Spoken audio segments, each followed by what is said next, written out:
Good morning students. मैं हेमंत कुमार आज आप लोग के लिए क्लास 9th का फिजिक्स चैप्टर का force and law of motion को बताऊंगा। तो ऐसे पहले तो भी फोर्स के बारे में आप लोग जानते ही हैं, पहले भी पढ़े ही हैं, लेकिन इसमें और डिटेल में पढ़ना है। फिर लॉज ऑफ मोशन को हम लोग को समझना है।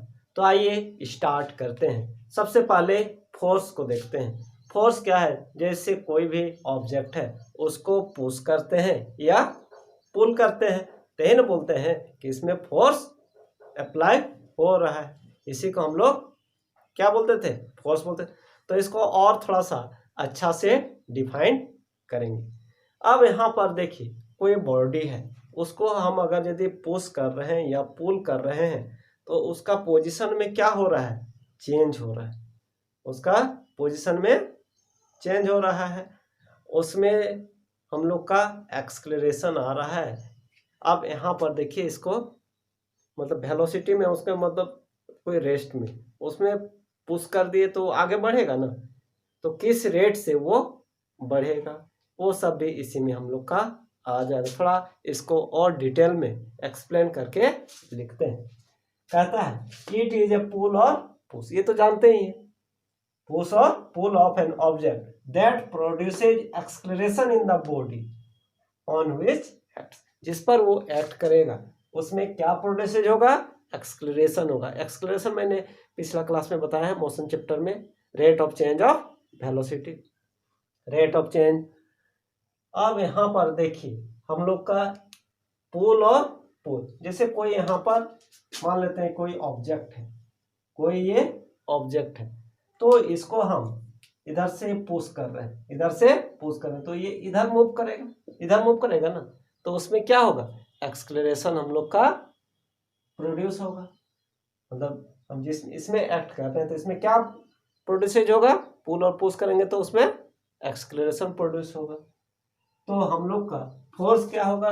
इट इज ए पुश और pull of an object that produces acceleration in the body on which, मतलब जिस पर वो एक्ट करेगा उसमें हम लोग का एक्सलेरेशन प्रोड्यूस करेगा। और इसका जो एसआई यूनिट होता है उसका न्यूटन होता है। अब इसके बाद हम लोग देखते हैं, जैसे किसी में अगर यदि फोर्स हम लगाते हैं, मतलब पुल या पुश करते हैं, तो उसमें क्या क्या चेंजेज हो सकता है, इसके बारे में हम लोग देखते हैं। तो क्या क्या चेंज हो सकता है? The forces can do 3 things on a body. तो मतलब अगर फोर्स हम लगा रहे हैं, जैसे ये बॉडी है, इसमें हम क्या कर रहे हैं? इसको पुश कर रहे हैं, पुश कर रहे हैं या फिर पुल कर रहे हैं, तो यही ना फोर्स है। तो इसमें क्या होगा? बॉडी में क्या क्या चेंज आएगा, क्या क्या हो सकता है? तो सबसे पहले कहता है it can be change the speed of body, मतलब इसका जो स्पीड होगा वो चेंज होगा।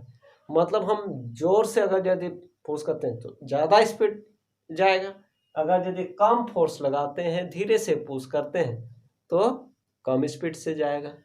मतलब इसमें क्या हो सकता है? फोर्स में इसका स्पीड में चेंज हो सकता है। It can change the speed of body, मतलब बॉडी का स्पीड हम लोग का फोर्स से चेंज होगा। स्लो अगर यदि धीरे से पुश करते हैं तो उसका स्पीड कुछ होगा, जोर से पुश करते हैं मतलब ज़्यादा फोर्स अगर यदि लगाते हैं तो क्या होगा? हम लोग का स्पीड उसका बढ़ जाएगा। और क्या हो सकता है? ये जो है इसका डायरेक्शन चेंज हो सकता है। अगर यदि हम इधर से देखिए, अगर यदि ऐसे करके फोर्स इस, तो हम लोग का इधर मूव करेगा, इधर मूव करेगा ना। अगर यदि हम इधर से फोर्स लगाते हैं तो इधर चला जाएगा, इधर से फोर्स करेंगे इधर चला जाएगा।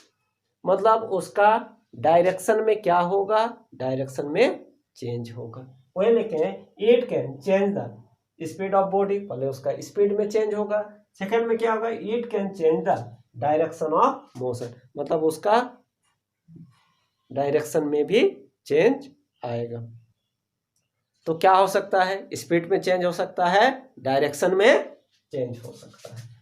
और क्या हो सकता है, it can change the shape of a body, किसी का बॉडी का शेप भी चेंज हो सकता है।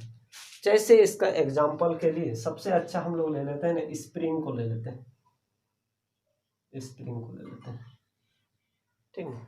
अगर यदि इसको खींचते हैं, अगर यदि इसको खींचते हैं तो हम लोग का क्या हो जाएगा, शेप अभी ऐसा है, इसको ऐसे करके अगर यदि पुल कर रहे हैं, मतलब पुल करना भी तो एक क्या है, फोर्स ही।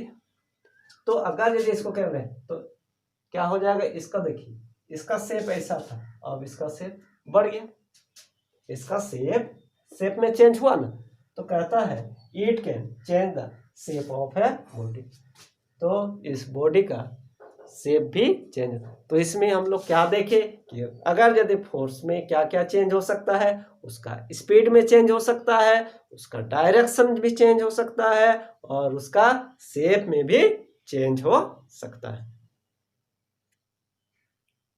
अब हम लोग डिस्कस करेंगे balanced and unbalanced forces. Balanced and नाम से ही पता चलता है बैलेंस फोर्सेज। अगर यदि इसमें क्या होगा, पहले एग्जांपल इसका लेते हैं। मतलब कोई यहाँ पर एक ऑब्जेक्ट है, हम इधर से जितना फोर्स लगा रहे हैं, इधर से भी अगर यदि उतना ही, इधर से अगर जितना फोर्स लगा रहे हैं, इधर से भी यदि उतना ही फोर्स लगा रहे हैं, तो क्या हो जाएगा, दोनों बैलेंस्ड हो जाएगा। इधर से जितना, तो क्या बॉडी इधर उधर भागेगा, नहीं जाएगा। तो अगर यदि हम लोग का वही बोलता है, if the resultant of all the forces acting on a body is zero, the forces are called balance force. मतलब इस बॉडी पर जितना भी फोर्स होगा, अगर यदि उसका सम क्या होगा, जीरो होगा। The resultant of all the forces acting on a body is zero, मतलब जितना भी फोर्स हो रहा है और जितना, अगर यदि उसका फोर्स अगर यदि जीरो हो जाए, तो हम लोग का क्या हो जाएगा, हम लोग का बैलेंस फोर्स हो जाएगा। और अनबैलेंस फोर्स में मतलब इधर से जितना हम लोग फोर्स लगा रहे हैं, इधर से अगर यदि कम फोर्स लगा रहे हैं, तो क्या हो जाएगा, इधर से ज्यादा लगा रहे हैं तो उधर भागेगा, इधर वाला फोर्स ज्यादा होगा तो इधर, मतलब दोनों का फोर्स क्या हो, बैलेंस नहीं है, तब क्या होगा, तब वो अनबैलेंस फोर्स होगा। If the resultant of all the forces acting on a body is not zero, the forces are called unbalance force. मतलब हम जो फोर्स लगा रहे, एक तरफ का ज्यादा और एक तरफ से कम हो, तो जिधर से ज्यादा कर रहे हैं तो उसी डायरेक्शन में हम लोग का क्या हो जाएगा, मूव करेगा बॉडी। और अगर दोनों तरफ से यदि इक्वल फोर्स अगर यदि डाल रहे हैं, तो उसका रिजल्टेंट क्या हो जाएगा, जीरो हो जाएगा। तो अगर यदि रिजल्टेंट जीरो हो जाए फोर्स का, तो क्या होगा, बॉडी जो है वो मूव नहीं करेगा, तब हम लोग का फोर्स जो हो जाएगा वो बैलेंस फोर्स हो जाएगा। अब जो हम लोग बहुत इंपॉर्टेंट चीज, जो फिजिक्स का मेन चीज है, वो है न्यूटन्स लॉ ऑफ मोशन। इसको अच्छा से समझना है। तो न्यूटन्स ने 3 लॉज दिए हैं और वो हम लोग का बहुत ही इम्पोर्टेंट है। तीनों को बारीकी से समझना है, इससे हम लोग के क्वेश्चंस भी, न्यूमेरिकल्स भी बनेंगे, और इसका बहुत यूज होता है। अभी तो 9th में है, फिर आपका 11th में ये सब फिर मिलेगा और डिटेल में मिलेगा। तो आइए देखते हैं कि न्यूटन्स लॉ ऑफ मोशन क्या है। तो बोलते हैं, तो सबसे पहले तो उसमें कितने लॉ दिए, 3 लॉ दिए। तो बोलते Newton has given 3 laws to describe the motion of body. तो मोशन ऑफ बॉडी पर मतलब हम लोग का न्यूटन साहब ने जो दिए हुए 3 लॉज डिस्क्राइब किए हैं, और ये तीनों लॉ को ही हम लोग बोलते हैं Newton's law of motion. First law of motion, Newton's first law of motion. अब आइए देखते हैं फर्स्ट लॉ को। फर्स्ट लॉ क्या कहता है, कहता है an object remains in a state of rest or of uniform motion in a straight line unless acted upon by an external unbalanced force। इसमें क्या कहता है फर्स्ट लॉ, कि कोई एक बॉडी, कोई भी एक बॉडी है, तो या तो वो रेस्ट में होगी या फिर मोशन में होगी। दो ही ऑप्शन है, कोई बॉडी है तो या तो रेस्ट में हो सकती है या फिर मोशन में होगी। तो कहते हैं कि अगर यदि कोई बॉडी है रेस्ट में है तो रेस्ट में ही रहेगी, अगर यदि मोशन में है तो मोशन में ही रहेगी। कब तक रहेगी? जब तक कोई बाहर से अनबैलेंस्ड फोर्स अप्लाई नहीं होगा, अनबैलेंस फोर्स एक्ट नहीं करेगा उसमें। अनबैलेंस फोर्स इसलिए बोल दिया क्योंकि बैलेंस फोर्स में तो फिर उसका पोजीशन चेंज नहीं होता है, इसीलिए लिख दिए हैं अनबैलेंस्ड फोर्स। मतलब कोई रेस्ट में जैसे कोई बॉडी है, फोर्स लगाते हैं तब ना उसका पोजीशन चेंज होता है, फोर्स नहीं लगाएंगे तो चेंज होगा उसका नहीं। अगर यदि हम लोग का क्या है रेस्ट में है तो रेस्ट में ही रहेगा। अगर कोई बॉडी मूव कर रहा है बाहर से, अगर यदि एक्सटर्नल फोर्स मतलब कोई उसको अपोज नहीं करेगा तो वो मूव ही करता जाएगा। तो यही Newton's first law of motion है। मतलब कोई बॉडी अगर यदि रेस्ट में है तो तब तक रेस्ट में रहेगा जब तक कोई एक्सटर्नल फोर्स अनबैलेंस्ड फोर्स उसमें एक्ट नहीं करेगा, और कोई बॉडी अगर यदि मोशन में है तो वो मोशन में तब तक रहेगा, यूनिफॉर्म मोशन में तब तक रहेगा जब तक कोई एक्सटर्नल फोर्स उसमें न लगे। तो यही है हम लोग का Newton's first law of motion. अब आते हैं सेकेंड लॉ में। तो हम लोग सेकेंड लॉ से पहले और थोड़ा सा इसको और एक्सप्लेन करते हैं। जब इतना इम्पोर्टेंट चीज है तो उसको अच्छा से जानना और जरूरी है। तो इसमें देखिए ये जो है ना ये फोर्स को भी डिफाइन करता है। क्या कहता है? Newton's first law of motion gives us A definition of force. ये हम लोग का क्या करता है? फोर्स को भी डिफाइन करता है। फोर्स क्या होता है? Mass into acceleration. Mass into मतलब देखिए अगर यदि बॉडी में फोर्स लगेगा तो उसमें क्या होगा? एक्सेलरेशन होगा, स्पीड में उसका क्या होगा? चेंज होगा ना। तो फोर्स जो होता है वो मास इनटू एक्सेलरेशन होता है। यानी ये जो हम लोग का फर्स्ट लॉ है ये हम लोग का किसको डिफाइन करता है? फोर्स को भी डिफाइन करता है।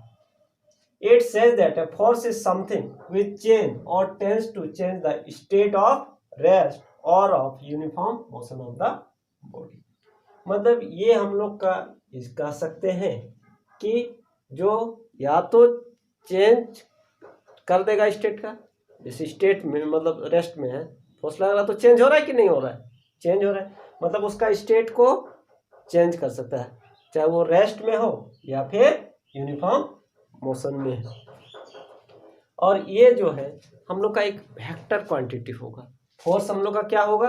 क्योंकि हम फोर्स जो अप्लाई कर रहे हैं उस पर डायरेक्शन पता है, जैसे इधर से पुश करेंगे तो उधर ही न जाएगा, इधर या साइड में तो नहीं जाएगा। और मैग्नीट्यूड के साथ साथ अगर यदि डायरेक्शन भी पता होता है तो क्वांटिटी क्या होता है? तो हम लोग का वो क्वांटिटी हम लोग का वेक्टर क्वांटिटी होगा। तो फोर्स जो होगा वो हम लोग का क्या होगा? एक वेक्टर क्वांटिटी होगा। इसके बाद हम लोग आते हैं इनर्शिया में। इनर्शिया क्या चीज़ है? आइए इसको समझते हैं। तो इनर्शिया क्या है इसको पहले इसे समझ लीजिए। जैसे कोई बॉडी है अगर यदि वो रेस्ट में है ना तो उसका अपना एक नेचुरल प्रॉपर्टी है, नेचुरल टेंडेंसी है कि वो रेस्ट में है तो रेस्ट में ही रहना चाहेगा, चाहे मूव कर रहा है तो वो मूव ही करना चाहेगा। तो इसी को हम लोग इनर्शिया कहते हैं। The natural tendency of object to resist a change in their state of rest or of uniform motion is called inertia। मतलब रेस्ट में है तो वो जो ऑब्जेक्ट है वो रेस्ट में ही रहना चाहेगा, या अगर मोशन में है तो वो मोशन में ही रहना चाहे। तो ये जो अपने आप को बनाए रखना चाहता है, रेस्ट है तो रेस्ट में ही अपने आप को, या मोशन में है तो मोशन में ही बनाए रखना चाहता है, तो इसी को हम लोग बोलते हैं इनर्शिया बोलते हैं। और इसमें क्या the mass of object is measure of its inertia. तो उसका जो मास होता है वही उसका इनर्शिया होता है। और इसका जो एसआई यूनिट होता है, मास का क्या होता है? किलोग्राम होता है, तो इसका एसआई यूनिट जो होगा वो केजी होगा। अब इसके बाद आते हैं फ्रिक्शनल फोर्स में। आइए जानते हैं कि फ्रिक्शनल फोर्स क्या है। कहता है the force that always oppose the motion of object is called force of friction. तो ये एक ऐसा फोर्स है जो हम लोग का जो बॉडी में जो ऑब्जेक्ट में जो मोशन है उसको वह अपोज करता है। तो जो फोर्स जो कोई भी मूविंग बॉडी को अपोज करेगा वही फोर्स हम लोग का क्या होगा, फ्रिक्शनल फोर्स। ऐसे समझिए ना, था जैसे कोई बॉल है, ठीक, इसको किक मार दी, किक मार के इसको छोड़ दी, तो क्या ये जाता ही रहेगा कि रुकेगा? ऐसे करके जाएगा, धीरे धीरे धीरे धीरे कहीं पर ही आके रुक जाएगा। मतलब कोई तो फोर्स काम कर रहा है जो इसका वेलोसिटी को कम, हम इसको फोर्स लगा के छोड़ दिए, किक मार के छोड़ दी, तो कहीं ना कहीं तो जाके रुके। मतलब कोई एक फोर्स तो उसको काम कर रहा है, तो वही फोर्स हम लोग का फ्रिक्शनल फोर्स। वही बोलता है जो always oppose the motion of object, जो एक फोर्स ऐसा जो हमेशा जो उसको अपोज करता है, जो हम लोग का जो भी ऑब्जेक्ट है उसका जो भी फोर्स हम लोग को उसका अपोज करेगा। अपोज कर रहा है तभी तो जाके वो रुक जा रहा है, अपोज नहीं करता तो जाते ना रहता। मतलब कोई एक फोर्स काम कर रहा है वहां पर। वो कौन सा फोर्स काम कर रहा है? यहाँ पर हम लोग का फ्रिक्शनल फोर्स काम कर रहा है जो उसको अपोज कर रहा है, और लास्ट में क्या हो जाएगा, जाके वो रुक जाएगा बॉल।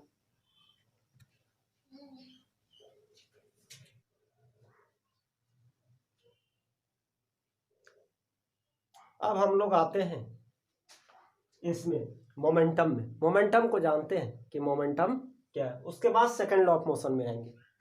तो कहता है the momentum of an object is the product of its mass and velocity and has the same direction as that of the velocity. Its ऐसा यूनिट इज केजी मीटर पर सेकेंड। इसको पी से denote करेंगे, P equal to M B. M हो गया मास, हो गया velocity. मतलब हम लोग का क्या है, मोमेंटम जो है ये किसका प्रोडक्ट है, मास और वेलोसिटी का।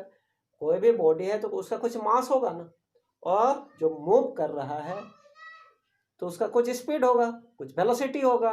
तो प्रोडक्ट ऑफ वही है momentum. Momentum of an object is the product of its mass and velocity. कोई ऑब्जेक्ट है तो उसका कुछ मास होगा, मूव कर रहा है मतलब उसके साथ वेलोसिटी है, तो उसका जो प्रोडक्ट होगा वही हम लोग का मोमेंटम होता है। तो मास इंटू वेलोसिटी। यदि यूनिट में यदि लिखना चाहेंगे, मास का हम लोग का केजी होता है और वेलोसिटी का मीटर पर सेकंड होता है। यानी मोमेंटम का हम लोग का जो ऐसा यूनिट होगा केजी मीटर पर सेकंड होगा। तो ये हम लोग का मोमेंटम हो गया। अब आते हैं हम लोग सेकंड लॉ ऑफ मोशन में। चाहे Newton second law of motion या सिर्फ लॉ ऑफ मोशन भी बोलेंगे तो एक ही चीज है। तो कहता है the rate of change of momentum of an object is proportional to the applied unbalance force in the direction of force. मतलब ये क्या होगा, हम लोग का rate of change of momentum, मतलब मोमेंटम में चेंज। मोमेंटम हम लोग का सेकंड लॉ ऑफ मोशन कहता है the rate of change of momentum of an object is proportional to the applied unbalanced force is in the direction of force. अब mathematically इसको लिखते हैं F इक्वल टू के एम ए। के यहाँ proportionality constant है और F के यदि 1 ले लेंगे तो F equal to M A हो। इसको समझ, rate of change of momentum. अभी हम बताए मोमेंटम क्या होता है, P equal to M V. मतलब इसमें जो हम लोग का चेंज होगा किसमें, P में। The rate of change of momentum of an proportional होगा किसके, फोर्स के। यानी F is proportional to P। F is proportional to क्या होगा, P। लेकिन इसमें भी बोलता है rate of change of momentum, मतलब इसमें भी चेंज, मोमेंटम में चेंज।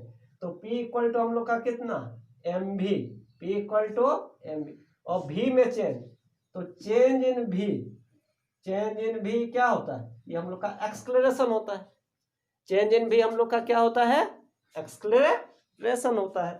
तो एक्सलेरेशन जो हम लोग का हो जाएगा तो हम लोग का मास में तो कोई चेंज नहीं होगा, चेंज किस में होगा, वेलोसिटी में होगा। फोर्स लगा रहे हैं तो क्या मास में चेंज होगा, मास में चेंज नहीं होगा, वो कांस्टेंट होगा।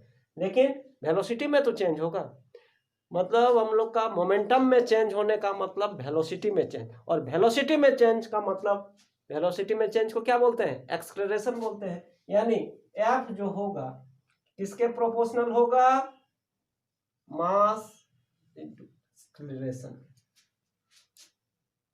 क्या हो जाएगा, एम ए। एम चेंज नहीं होगा, बट हम लोग का मोमेंटम तो चेंज हो रहा है ना, और उसमें मोमेंटम किससे हुआ, मास और वेलोसिटी से, और मास चेंज नहीं होगा मतलब v में चेंज होगा, और वेलोसिटी में चेंज होगा मतलब एक्सेलरेशन होगा।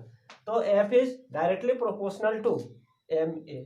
और इसी कांस्टेंट को हटाने, जब कांस्टेंट को हटाते हैं, कोई एक कांस्टेंट यूज करते हैं तो क्या होता है, इसको k ले लेते हैं, लिख भी दिए हैं, और k इज प्रोपोर्शनलिटी कांस्टेंट, और k इक्वल टू अगर 1 ले लिए तो f equal to M A. ये हम लोग का एक फार्मूला हो गया।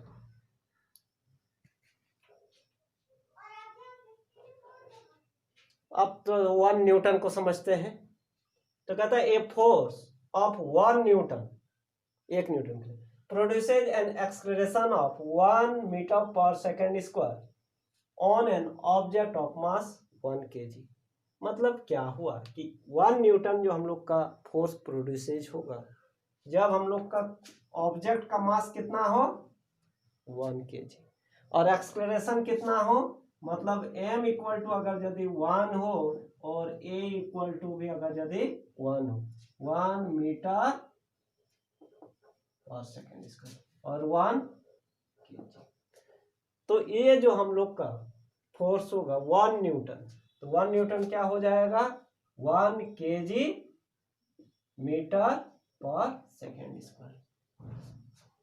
मतलब उसमें फोर्स कितना होना, मतलब फोर्स हम लोग का 1 न्यूटन कब होगा, जब मास हो 1 kg और एक्सेलरेशन भी 1 हो, 1 मीटर पर सेकेंड स्क्वायर। तो वो जो होगा वही हम लोग का 1 न्यूटन फोर्स होगा। अब आते हैं थर्ड लॉ ऑफ मोशन। तो कहता है to every action there is an equal and opposite reaction.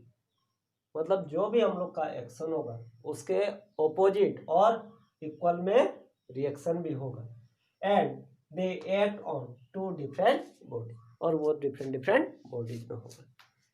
तो मतलब जितना हम लोग का एक्शन होगा तो कोई भी एक्शन के ऑपोजिट और इक्वल क्या होगा, रिएक्शन होगा।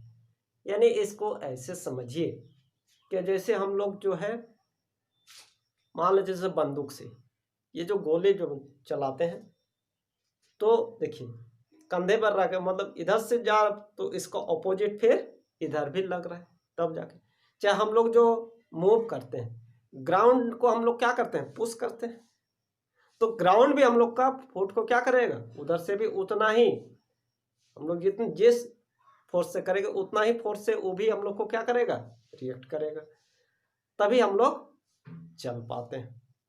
तो ये सब हम लोग का एग्जाम्पल है। तो मतलब क्या, एवरी एक्शन के, कोई भी एक्शन होगा तो उसके ऑपोजिट क्या होगा, इक्वल हम लोग का रिएक्शन होगा। तो और भी बहुत सारा एग्जाम्पल है। अब हम लोग आते हैं कंजर्वेशन ऑफ मोमेंटम। तो इसमें क्या कहता है, व्हेन 2 और मोर बॉडीज, तो हम लोग 2 का लेकर चल रहे हैं, act upon one another there total momentum constant, मतलब कंजर्व हो जाएगा, provided no external forces are acting. इसको ऐसे समझिए कि कोई 2 बॉडी है, ठीक है ना, तो 2 बॉडी है तो उसका जो मोमेंटम होगा वो क्या होगा, कंजर्व होगा। इसको एग्जाम्पल से समझते हैं। मान लेते हैं एक बॉल ये है, इसका मास m1 है, इसका इसका जो स्पीड है, वेलोसिटी है वो m1 है, m2 है, इसका u2 है। तो इसका मोमेंटम बिफोर कोलिजन, अभी दोनों टकराया नहीं है, ये भी इधर मूव कर रहा है, ये भी इधर मूव कर रहा है, इसका स्पीड ज़्यादा है, इसका स्पीड कम है, तो जाके कहीं टकराएगा, ठीक ना। तो टकराने से पहले इसका मोमेंटम क्या होता है, एम भी, तो हम यू लिए हैं तो m1 u1, और ये इसका m2 मास में तो m2 u2। पहले इसका दोनों का सम कितना हुआ, momentum m1 u1 plus m2 u2। अब दोनों क्या हुआ, ये स्पीड जा रहा है तो इसके साथ ये टक्कर हुआ, टक्कर होने के बाद फिर अलग हो जाएगा दोनों। तो जब टकराया तो अब इसका वेलोसिटी u1 था, अब तो u1 नहीं रहेगा ना, पहले जो वेलोसिटी था टकराने के बाद उसका वेलोसिटी चेंज हो जाएगा, तो इसका v1 हो गया।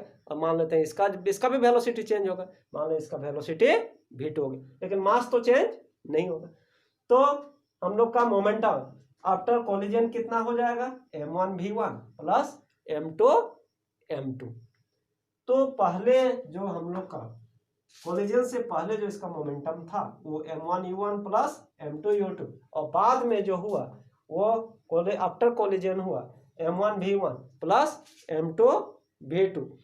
तो इसमें बोलता है कि ये चेंज नहीं होगा, मतलब ये दोनों सेम होगा, कंजर्व होगा। तो कंजर्वेशन ऑफ मोमेंटम में हम लोग का क्या हो जाएगा, यानी m1 u1 plus m2 u2 किसके बराबर होगा, m2 v1 sorry m1 v1 m2 v2 के इक्वल।